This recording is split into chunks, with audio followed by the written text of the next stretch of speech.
12월 3주차 다음 주 일정 살펴보도록 하겠습니다. 월요일 날에는 특별한 일정이 없고 연준 의원 중에서 미란 이사와 윌리엄 총재가 나와서 발언이 있습니다. 대부분이 비둘기적인 성격을 가진 분이라 지수에는 호의적이다 이렇게 보시면 되겠습니다. 12월 6일 비농지표 발표가 있습니다. 현재 취업자 수를 보게 되면 크게 증가도 하지 않고 크게 하락도 하지 않는 애매한 상으로 이렇게 나타나기 때문에 크게 요동치지는 않을 것으로 봅니다.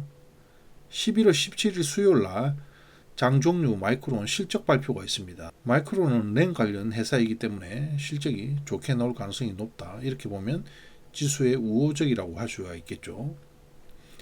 12월 18일 목요일 날 영국과 유럽 기준금리 결정이 있고 22시 30분에 11월 CPI 발표가 있습니다. 현재 오일 가격이 낮게 유지가 되고 있기 때문에 물가지수는 크게 높아지지는 않을 것으로 봅니다.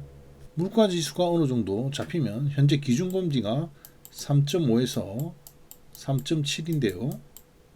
물가지수만 크게 올라가지 않는다면 트럼프 주장대로 조금 더 금리 인하를 할 수 있는 거 아니냐, 이러한 부분들이 높게 형성될 수가 있겠죠. 지수에는 좋은 영향을 미칠 가능성이 높습니다. 12월 19일은 선물옵션 동시 만기일이 있습니다. 일본 기준금리 결정이 있기 때문에 엔켈이 문제가 불거질 수 있고 변동성이 크게 증가할 가능성이 높습니다. 전체 시장을 살펴보게 되면 원자재 시장은 계속해서 강한 상승 흐름이 이어지고 있었고 다우와 러셀 지수 강한 흐름이 이어지고 있었죠. 코인 종목은 바닥에서 바닥 다지기를 하고 있는 상태고 이러한 상황에서 나스닥이 문제가 발생을 하면서 하락을 주도를 했고 다른 시장 또한 하락 흐름이 발생하게 되었습니다. 하락을 주도한 나스닥 증시만 살펴보면 다른 부분에서는 큰 문제가 없다 이렇게 보시면 되겠죠. 현재 외부적인 요인으로 보게 되면 일본 금리 인상 때문에 엔켈의 문제가 슬슬 올라올 수 있는데요. 미국 국채 10년물 채권 금리가 계속해서 상승 흐름을 이어가면서 증시에 압박을 주는 요인이 되고 있습니다. 10년물 금리의 흐름을 보게 되면 현재 박스 흐름이 되어 있는 상태에서 122편까지 상승 흐름이 있었죠. 이때까지는 증시가 상승 흐름을 이어가고 있는 상황이었기 때문에 크게 문제가 되지 않았지만 나스닥 증시가 더 이상 상승하지 못하는 상황에서 122편까지 이렇게 돌파하는 흐름이 나타나면서 증시에 또 다른 문제를 줬다 이렇게 보시면 되겠습니다. 이번 주 전체 흐름을 봤을 때 일본의 기준금리 결정, 이 부분 때문에 채권금리가 올라가고 있는 이러한 부분들이 증시를 약세 흐름으로 가져갈 수 있다 이렇게 볼 수가 있겠죠. 만기 일주를 앞두고 하락 흐름이 나왔는데요. 파생 관점으로 봤을 때 롱 포지션이 계속해서 유지를 하다가 결국 버티지 못하고 숏의 공격이 들어왔습니다. 롱 입장에서는 방어하는 입장이 되겠고 매도의 입장에서는 공격 입장이 되겠죠. 현재 지수 위치에서 엄청난 변동성이 생길 가능성이 높아졌다 이렇게 보시면 되겠습니다.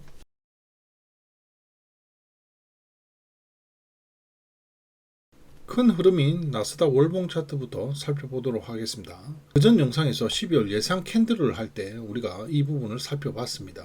12월 달 캔들이 위쪽으로 올라가면서 이렇게 하락하면서 도치 형태가 나올 수 있고 음봉이 나올 수가 있고 이러한 형태가 나올 수 있고 이런 식으로 상승하는 형태는 이례적으로 나올 수가 있다 이렇게 설명을 드렸었죠. 그러면 현재의 상태에서는 이 부분은 물 건너가게 된 것이고 안 좋게 놓으면 이러한 형태가 나올 것이고 그나마 좋게 놓는다면 이렇게 도치 형태 아니면 이런 양봉 도치 정도 수준으로 마감될 가능성이 높죠. 현재 12월 캔들의 모습입니다. 12월 달 시작하자마자 하락하다가 상승 흐름이 있었죠. 그리고 고점을 찍고 다시 하락한 그러한 상태입니다. 이러한 상태이기 때문에 12월 캔들 마감은 잘하면 이렇게 되는 것이고 최악의 경우는 이런 식으로 영망치형 음봉이 발생을 할 수가 있겠죠.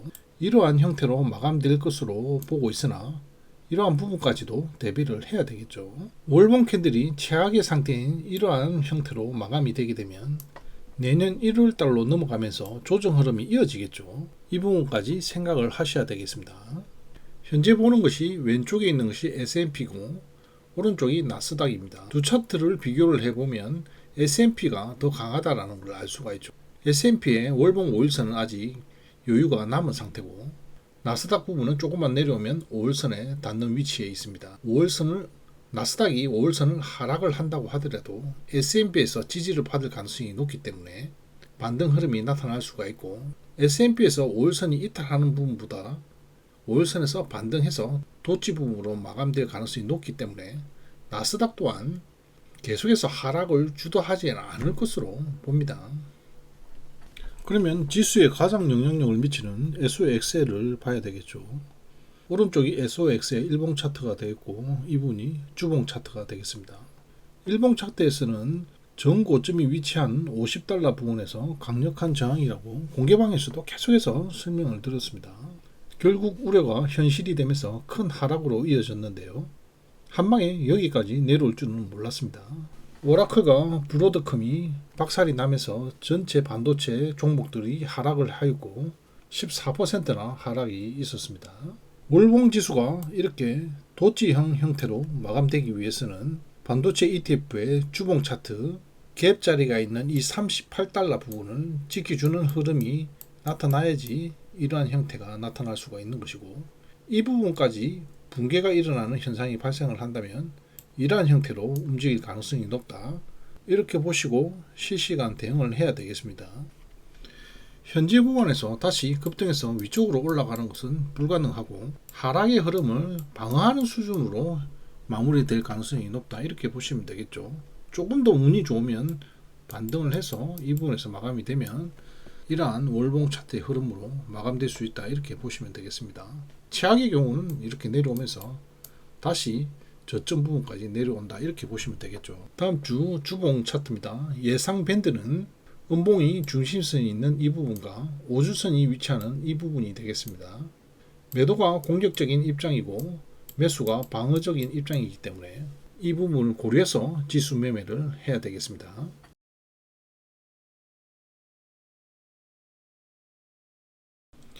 멤버십 영상 이어가도록 하겠습니다. 현재 보이는 것은 일봉 차트가 되겠고 경계선이 어떻게 작동되는지를 먼저 살펴보도록 하겠습니다. 첫 번째 기준봉이 위치한 이 중심선을 경계로 해서 위쪽 상단 부분이 되겠고 기준봉과 아래쪽 기준봉의 시가와 종가 사이 부분이 되겠죠. 이 부분을 경계로 해서 중간 부분 그 아래 부분으로 이렇게 크게 이렇게 1, 2, 3구역으로 나타낼 수가 있습니다. 다음은 주봉 차트가 되겠습니다. 앞에서 장대 양봉에 상승 오더블록이 발생을 했죠. 이번 주는 하락 오더블록이 발생을 하였습니다. 위쪽으로는 저항 부분이 되겠고 아래쪽으로는 지지 영역이 되겠습니다. 상승과 하락이 교차되는 이 지점에서 엄청난 변동성이 발생할 것으로 보입니다. 왼쪽에 보이는 것이 일봉 차트, 주봉 차트, 240분봉 차트가 되겠습니다. 경계선을 다른 색깔로 이렇게 형성이 되어 있는데요. 경계선을 보게 되면 5주선이 위치를 하고 있고 5월선이 위치를 하고 있습니다. 그 밑쪽으로 주봉 20주선이 또 위치를 하고 있습니다. 위쪽으로는 490부터 매물 구간이 형성되어 있습니다. 주봉으로 보면 오더 블록이 위치한 자리가 되겠죠. 그래서 반등해서 위쪽으로 올라오게 되면 이 부분에서 매도 영역이 된다. 이렇게 보시면 되겠고 현재의 경계선 부분은 매수의 영역이다. 이렇게 보시면 되겠습니다. 많이 내린다고 하더라도 20주 선에서는 지지 흐름이 나타날 것으로 봅니다. 이 부분에서 지지 흐름이 나타난다면 바닥 다지기 이후에 상승해서 마감되지 않을까 이렇게 예상이 되는데요. 이러한 경계선을 이용해서 시장을 판단해야 되겠습니다. 최악의 경우 일봉 상태에서 이러한 N자 흐름이 나타날 수 있다. 이렇게 보면은 이러한 구역선을 강하게 이탈할 것이고 지지 이후에 추가 하락이 이렇게 일어나면서 짧은 기간 동안 강하게 폭락 흐름이 발생을 하겠죠. 그러한 경우는 이러한 형태가 나타난다고 보고 시장을 판단해야 되겠습니다. 현재 시장은 새로운 파동이 시작되었기 때문에 어떠한 패턴으로 가져갈지 아직 알 수가 없습니다. 최대한 보수적으로 매매를 해야 되겠고 비중 또한 낮춰서 매매를 해야 되겠습니다. 전체적으로 매도와 매수가 충돌을 하면서 변동성이 증가될 가능성이 높기 때문에 매매를 한다면 중목을 하는 것이 낫겠습니다. 자, 이것으로 영상 마치도록 하겠습니다. 감사합니다.